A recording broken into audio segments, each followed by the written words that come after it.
Bismillahirrahmanirrahim. Assalamualaikum warahmatullahi wabarakatuh. Yang terhormat Ibu dosen dan teman-teman sekalian yang saya banggakan. Pada kesempatan kali ini kami akan menyampaikan makalah kami pada mata kuliah Gizi dan Kesehatan Anak dengan materi pertumbuhan dan perkembangan postnatal dengan dosen pengampu yakni Ibu Nur Khalidah Nasution MPD. Kemudian anggota kelompok yang pertama Muhammad Abid Alfat yakni saya sendiri dengan NIM 200110116, dan anggota kedua yakni Hikmawati dengan NIM 200110122. Baiklah, langsung saja. A. Atau yang pertama, masa neonatal. Masa neonatal merupakan suatu keadaan yang ada dalam kehidupan pertama pada bayi. Kehidupan pertama yang dialami oleh bayi biasanya pada usia 28 hari. Dalam neonatal, bayi harus menyesuaikan keadaan yang ada pada luar rahim atau yang ada pada sekitarnya. Pada masa perubahan paling besar terjadi pada jam ke-24 sampai 72 pertama setelah bayi lahir. Pada saat itu seluruh organ tubuh mengalami penyesuaian. Akan tetapi, penyesuaian yang paling penting atau yang paling utama terjadi pada sistem pernapasan, ginjal, dan hepar. Dari peningkatan sampai dengan pemotongan tali pusar dilakukan sekitar minggu kedua dari kehidupan pasca matur. Selama masa ini periode bayi disesuaikan dengan keadaan yang ada di luar rahim. Dari sini dapat dilihat bahwa neonatal memiliki ciri-ciri bayi yang dapat disesuaikan. Adapun ciri-ciri bayi neonatal meliputi: 1. Merupakan periode singkat dari periode perkembangan. 2. Sejak lahir sampai pada minggu kedua merupakan masa penyesuaian luar rahim. 3. Penyesuaian akan selesai ketika sudah mampu melepas tali pusar. 4. Bayi mengalami peningkatan berat badan setelah mengalami kehilangan berat badan. Dan yang kelima atau yang terakhir yakni mengalami perkembangan perilaku pada kriteria usia tertentu. Kemudian B. Masa bayi. Masa bayi adalah masa dasar yang sesungguhnya. Meskipun seluruh masa anak-anak terutama tahun-tahun awal dianggap sebagai masa dasar, namun pada masa bayi adalah dasar periode kehidupan yang sesungguhnya. Karena pada saat ini banyak pola perilaku, sikap, dan pola ekspresi emosi yang terbentuk pada anak.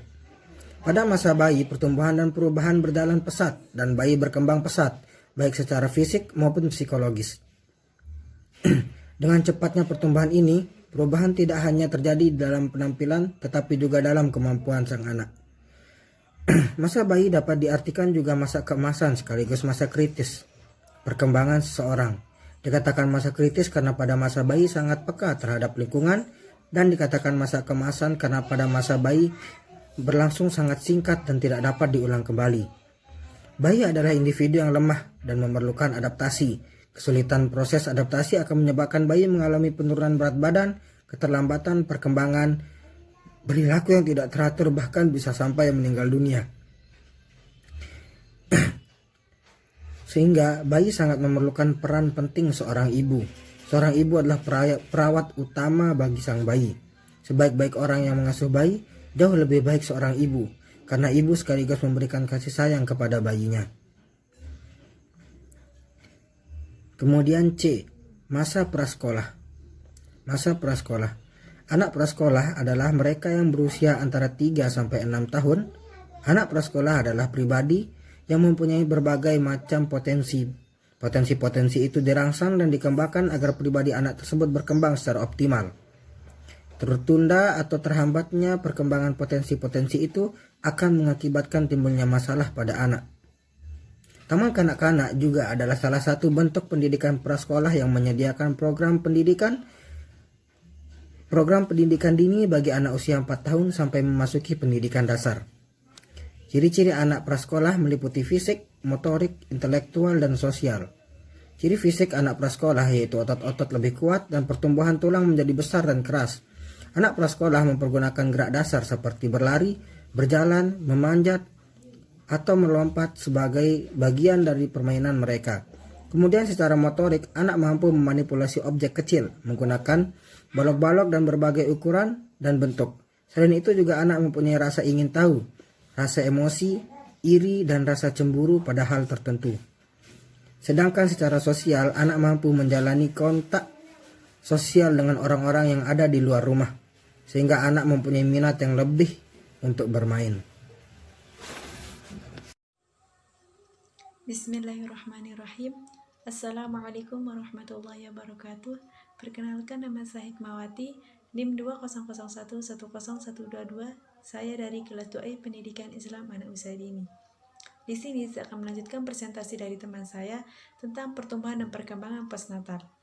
D. Masa sekolah atau masa remaja. Remaja merupakan masa pertumbuhan dan perkembangan ketika seseorang berada pada rentang usia 12-18 tahun. Pada masa remaja dibagi menjadi 4 bagian, yaitu masa pra-remaja 10-12 tahun, masa remaja awal 12-15 tahun, masa remaja pertengahan 15-18 tahun, dan masa remaja terakhir 18-21 tahun. Ciri-ciri masa remaja. Masa remaja sebagai periode penting, yaitu perubahan-perubahan yang dialami masa remaja akan bersangkutan dan akan mempengaruhi perkembangan selanjutnya. Yang kedua, masa remaja sebagai masa perubahan. Tingkat perubahan dalam sikap dan perilaku selama masa remaja sejajar dengan tingkat perubahan fisik. C. Masa remaja sebagai masa usia bermasalah. Setiap pribadi mempunyai masalahnya sendiri-sendiri, namun masalah remaja sering menjadi masalah yang sulit diatasi baik oleh laki-laki maupun perempuan. D. Masa remaja sebagai masa mencari identitas. Pada tahun-tahun awal masa remaja, penyesuaian diri dengan kelompok masih tetap penting bagi anak laki-laki dan perempuan. Lambat laun mereka akan mendambakan identitasnya sendiri. Fungsi perkembangan yang seharusnya dicapai pada periode masa remaja adalah menerima keadaan fisik dan mempergunakannya. Remaja dapat melakukan penyesuaian diri terhadap perubahan tubuh dan menyesuaikan penampilannya, seperti memilih baju yang sesuai dengan ukuran tubuhnya dan menjaga kebersihan tubuhnya. Faktor-faktor yang mempengaruhi pertumbuhan dan perkembangan postnatal adalah yang A. Pengetahuan ibu. Pengetahuan ibu merupakan salah satu faktor yang terpenting dan berpengaruh pada perkembangan anak. B. Gizi. Untuk tumbuh kembangnya, anak sangat memerlukan makanan yang bergizi, yang banyak mengandung vitamin, zat besi, karbohidrat, dan protein. C. Budaya lingkungan. Dalam hal ini, masyarakat juga berpengaruh dalam tumbuh kembang anak. Oleh karena itu, orang tua harus benar-benar memperhatikan lingkungan sekitarnya. D. Status sosial ekonomi. Status sosial ekonomi juga dapat mempengaruhi pertumbuhan dan perkembangan anak. Lingkungan fisik. Lingkungan fisik dapat mempengaruhi pertumbuhan dan perkembangan anak yang kurang baik atau kurang sehat, seperti kurangnya sinar matahari. Lingkungan pengasuhan. Pada lingkungan pengasuhan, anak itu interaksi ibu dengan anak itu sangat dibutuhkan. G. Stimulasi. Perkembangan pasti memerlukan stimulasi. Dan yang terakhir adalah olahraga atau latihan fisik. Olahraga dapat memacu perkembangan anak karena dapat meningkatkan sirkulasi darah, sehingga akan meningkatkan pertumbuhan otot dan sel, jadi anak tidak gampang sakit. Sekian yang dapat kami sampaikan. Wassalamualaikum warahmatullahi wabarakatuh.